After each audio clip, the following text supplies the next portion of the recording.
bakit nga pala nagpapalit ang exhaust sa mga big bike? Kasi tulad nito, hindi kasi tayo naririnig, lalo na kung stock pipe dito sa may expressway. Syempre, isa dyan, power of performance. Kasi alam mo naman na natin, lalo na to inline 4, ang bigat niya, sobrang bigat ng tambucho na stock kung ikukumpara mo sa mga aftermarket full system exhaust. So magkakaroon siya ng konting sipa. Tapos syempre, kung gusto mong iparimap, mas gaganda yung ano niya, yung fuel and air mixture niya. So mas tutulin yung bike, kaya nagkakaroon siya ng power of performance. Papunta kami ng Old Daneta, kasama ko si Derimov, si Breezy, si Boyto, tapos si Richie nasa likod, saka si Boss Arch. So ngayon pupuntahan muna namin si si young lady, nasa SCTEX na daw siya. So sana wag umulan. Nakakakulay nakakamera kadiri, umubo pa no.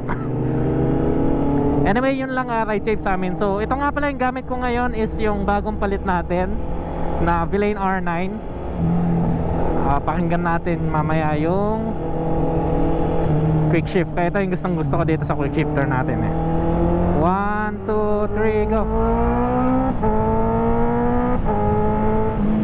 Diba angas ng ulan, lakas, malakas gagi, lumalakas yung ulan. Anyway, let's go, yun lang. Huwag naman sanang todo-todo yung lakas, no? Excuse me po, excuse me po, excuse me po. Ayan si boss.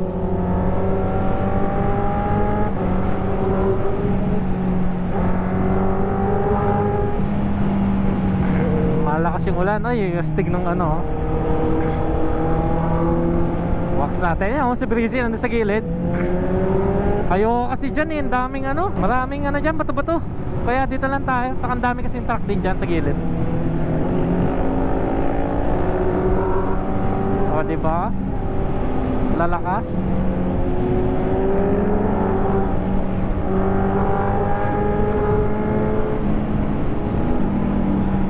Lumalakas yung ulan kasi bumibilis tayo. Si Boy to Ninja Z400. Lahat yan nakabili na exhaust.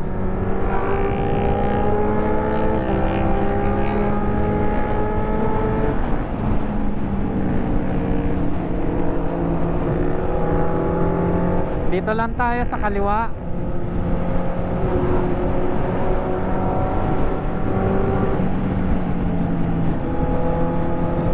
Gusto ko kasi dito kasi masanay ako. Sige, pasok, pasok, pasok.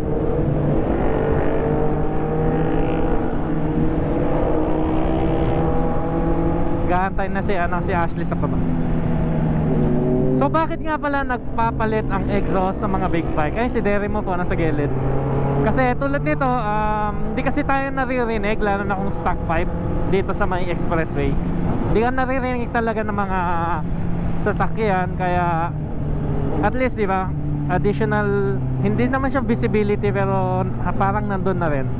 Kasi pag naririnig mo, di ba, at least maiiwas sila. Siya yung angas nung Gixxer 600.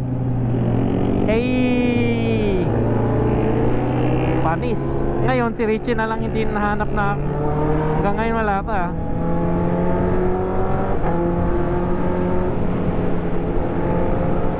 So bakit nga pala nag-e-exhaust? Syempre, isa dyan, power of performance. Kasi alam mo naman na natin, lalo na to inline 4, ang bigat niya, sobrang bigat ng tambucho na stock kung ikukumpara mo sa mga aftermarket full system exhaust. So magkakaroon siya ng konting sipa. Tapos syempre, kung gusto mong iparimap, mas gaganda yung niya, yung fuel and air mixture niya. So mas tutulin yung bike, kaya nagkakaroon siya ng power of performance. And then number 2 is yung syempre sound. Ang motor kasi natin, hindi lang yan later na sila.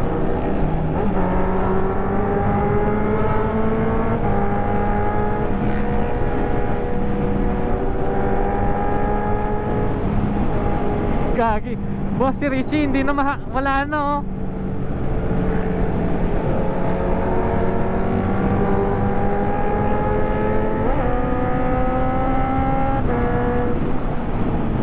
Sabay pre, no?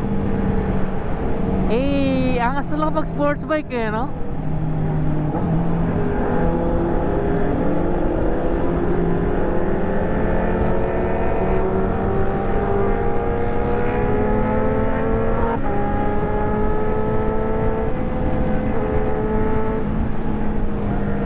Sheesh! Anyway, mamaya na lang siguro ulit para mas makapag-concentrate tayo. Yun lang. Sheesh! Angas o dairy mo po. Hey!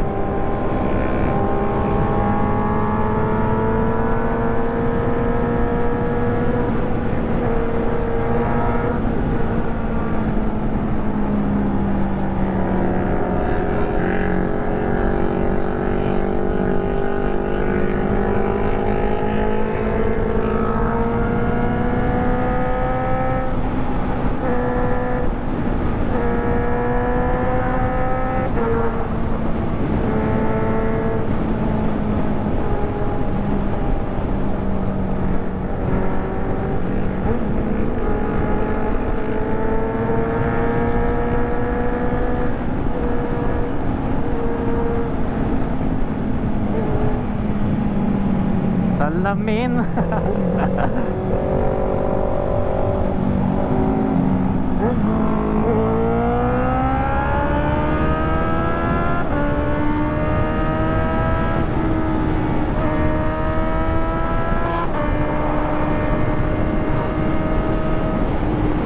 Let's go!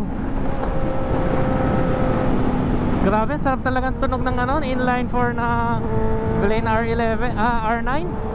Sheesh! Let's go!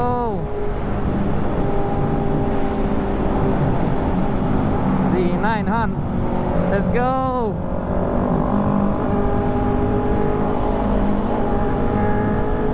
You know, isa pa. Medyo traffic pa kasi eh. Hindi rin mapsan eh. Ayun oh. Yun oh.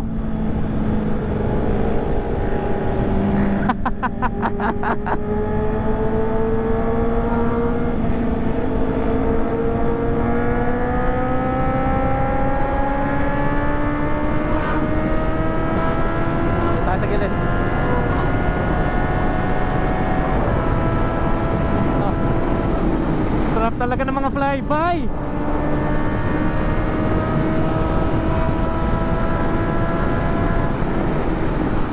Let's go!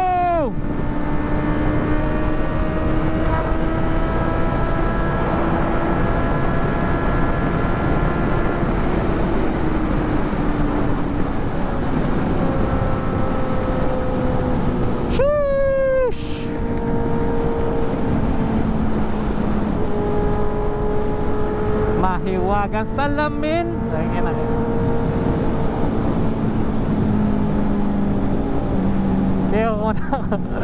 Let's go. I-shoot mo.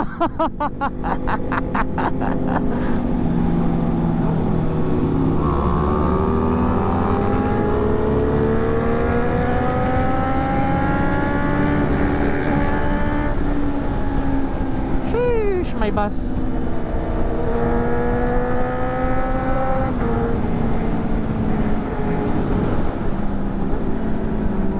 Natin. Yan o, si boss. Lakas.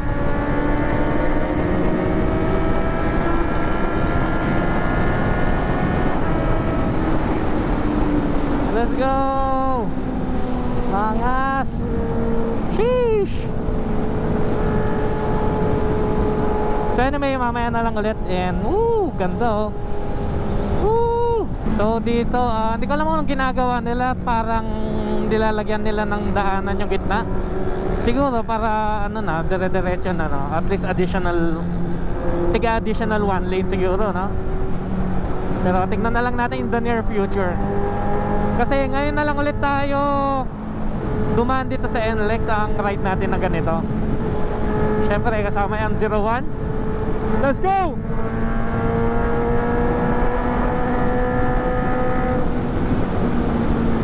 Kakambyo pa ako, naka 6 na pala ako.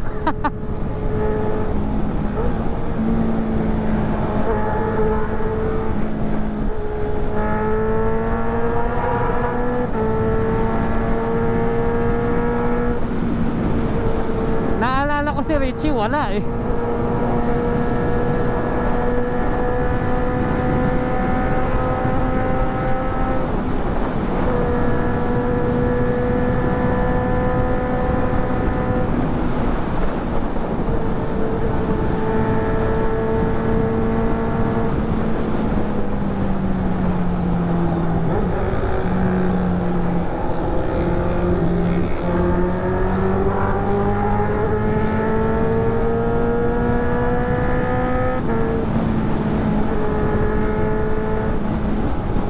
Inline 4 sound, grabe.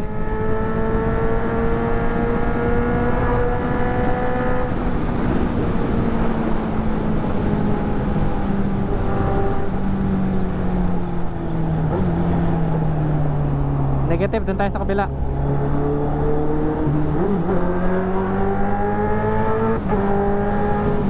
SCTEX pa naman tayo eh, no? So no worries. Let's go! Kabisado ko dito kasi.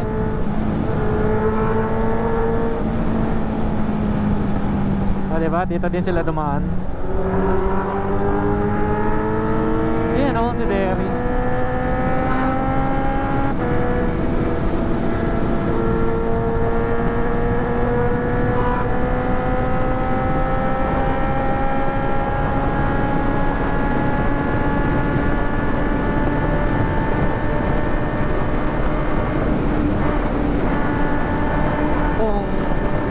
Bye-bye.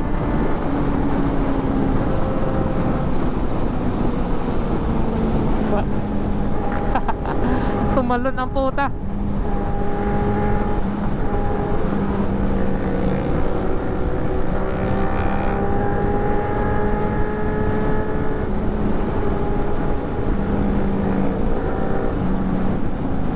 Later na siguro ulit kasi traffic eh.